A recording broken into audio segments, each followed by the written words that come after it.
There you go. We'll assume that's the right spot. What about this one? Hop O' My Thumb by Charles Perrault, adapted by Lewis Untermeyer, illustrated by May Jihad. Once upon a time there was a woodcutter and his wife who had 7 children, all boys.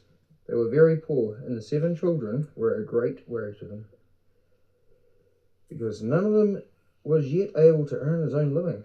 What troubled them most was that the youngest son was very delicate and small. When born, he was no larger than a man's thumb, so everybody called him Hop O' My Thumb. There came a famine in the land, and these people, having no food for their children, resolved to get rid of them. It's a very old story, this one, obviously. To get rid of them. One night, when the children were asleep in bed, the woodcutter said to his wife, as they sat before the fire, "You see that we can no longer provide for our children. I cannot see them die in hunger. Tomorrow, while they are with us, tying up the twigs, we must loose them in the woods." "Ha!" cried the woodcutter's wife. "How can we? We cannot find even enough food for one." Finally, however, she agreed that she could not bear to see the children die in hunger, and so she consented to his plan and went weeping to bed. Hop O' My Thumb had heard all that had been said. Listening to the voices, he had crept out of his bed and had hidden himself under his father's chair, where he could not be seen. After his parents had finished talking, he was back to bed. But he did not sleep a wink that night. He kept on thinking what he would have to do. Finally, he decided on the plan. The next morning, he got up early and went to the brookside. There he picked up a lot of white pebbles, filled his pockets with them, and returned home. Soon after, they entered a thick wood. The woodcutter began to chop wood, and when the children began to gather up the sticks, the mother and father crept off.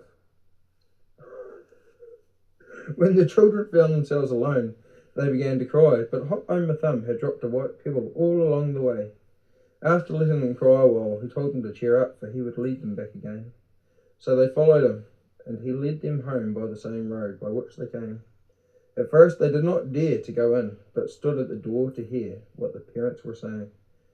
The very moment the woodcutter and his wife arrived home, they received a sum of money, which had long been due to them for their work. The wife went straight to the butcher's and got so much meat that when the two had eaten enough, there was still a great deal left. And the woman said, "Alas, where are our poor children? Here is food enough for them all. I told you it was wrong to leave them in the forest. Perhaps the wolves have already eaten them." At last she cried, so loud that the children heard her, and answered all together, "Here we are, here we are."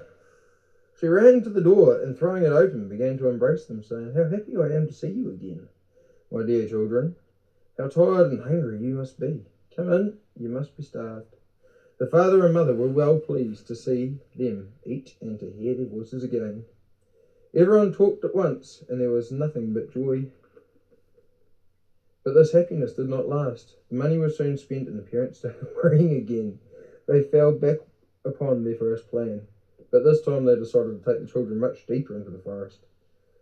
Hop O' My Thumb found out all about it as before. He got up early in the morning to get the pebbles as before, but he found the door locked, so he could not get out. At first he did not know what to do, but they each had a piece of bread for breakfast, and he thought he could mark the road by strewing crumbs along as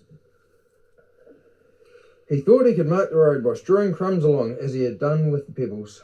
So he put his bread into his pocket. The father and mother led them into the darkest and most tangled part of the forest, and then stole off and left them as before. Hop O' My Thumb was not worried. He supposed he could find his way back by the pieces of bread, but he was mistaken. The birds had eaten every crumb. They were now in great trouble. They wandered deeper into the forest, and were so frightened by the howling of wolves and the rain and wind that they were afraid to speak. Hop O' My Thumb climbed to the top of the tree to see what he could discover. At last, looking everywhere, he spied a light beyond the forest. He came down again, and after walking towards it with his brother for some time, they at last came to the house. They knocked on the door, and a woman, bearing a lamp, appeared. She asked what they wanted. Hop o' my Thumb told her that they were poor children lost in the forest, and they'd come to beg a night's rest. The woman, who pitied the forlorn children, began to cry, and said, "Alas, my children, you have come to the house of an ogre." "Oh, madame," he replied, trembling with fear as he did. His brothers. "What shall we do? The wolves will certainly eat us up if we stay in the forest, and we would rather take a chance with an ogre. Perhaps your husband, when he sees us, may take pity on us and spare our lives." The ogress, hoping she might be able to conceal them, let them come in. While they were warming themselves at the huge fire, before which was a whole sheep roasting for the ogre's supper, they had heard 3 or 4 heavy blows at the door. It was the ogre, who had come home. The ogress hastily concealed them under the bed, and admitted the ogre. He asked if his supper was ready, and sat down at the table. He began to eat, staring to the right and left, saying, "I smell fresh meat." "It must be," said the ogress, "that you smell the veal which I am dressing." "I smell fresh meat," roared the ogre. And so saying, he jumped up and went straight to his bed. "So, madame," said he to his wife, "this is the way you try to deceive me. I would eat you, too, if you were not so tough. The supply of game comes very well to feed 3 ogres, whom I expect in a few days." He dragged the children out from under the bed. They fell on their knees and begged for mercy, but he was an unusually hard-hearted ogre. He sharpened his great knife and seized one of them. When his wife said, "Why such haste? You have a great deal of meat on hand already." "You are right," he said. "Give them plenty to eat, fatten them up, and put them to bed." The ogress was delighted and gave them a good supper, but they were so frightened they could scarcely eat. The ogre had 7 young daughters. They had fine complexions. They had beak-like noses and long, sharp teeth. They were not yet wicked, but they were growing up to resemble their father, and they had already bitten several small children. They had gone to bed early in one large bed, each girl having on her head a golden crown.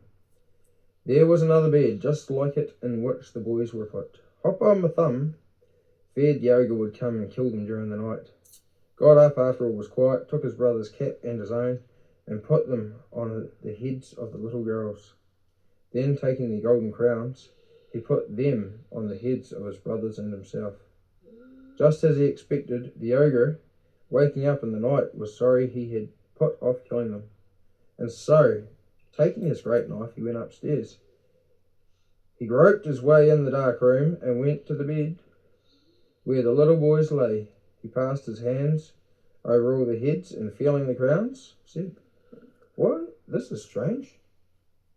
He then went to the other bed, and feeling the boys' caps on the daughters' heads, said, "Ah, here you are, my boys," and in a moment cut the throats of his daughters. As soon as he was back in bed snoring, Hop o' my Thumb told his brother to get up and dress themselves and follow him. They went down softly into the garden and jumped over the wall. They ran all the rest of the night, trembling and fearful, not knowing where they were. In the morning, the ogre told his wife to go up and dress the little boys. She was much surprised at his kindness, thinking he meant her to put on their clothes.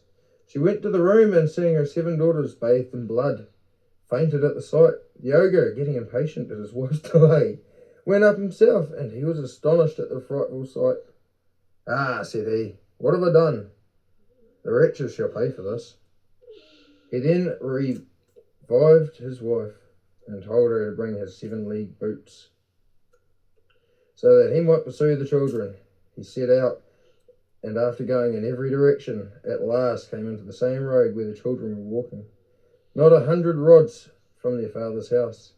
They saw the ogre striding over the country, and, finding a hollow rock, crept behind it and waited for him to pass. Being very tired from his long walk, for the boots were quite hard to wear, the ogre happened to sit down on the very rock behind which the little boys were concealed. Weary and fatigued, he went to sleep. Hop o' my Thumb, taking courage, told his brothers to run home while the ogre was snoring. which they did. Then Hop O' My Thumb crept out, went quietly to the ogre, softly pulled off his 7-league boots and put them on himself.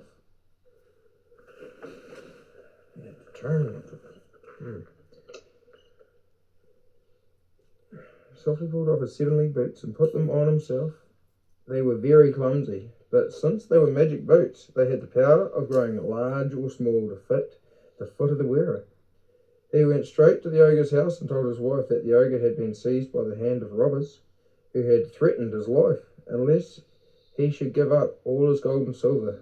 He told me to wear these boots and to come for all his treasures. The ogress, terribly alarmed, gave him the key to all the ogre's wealth. Hop O' My Thumb took as much as he could carry and went straight home, where he was received with great joy, and they lived in easy ever after.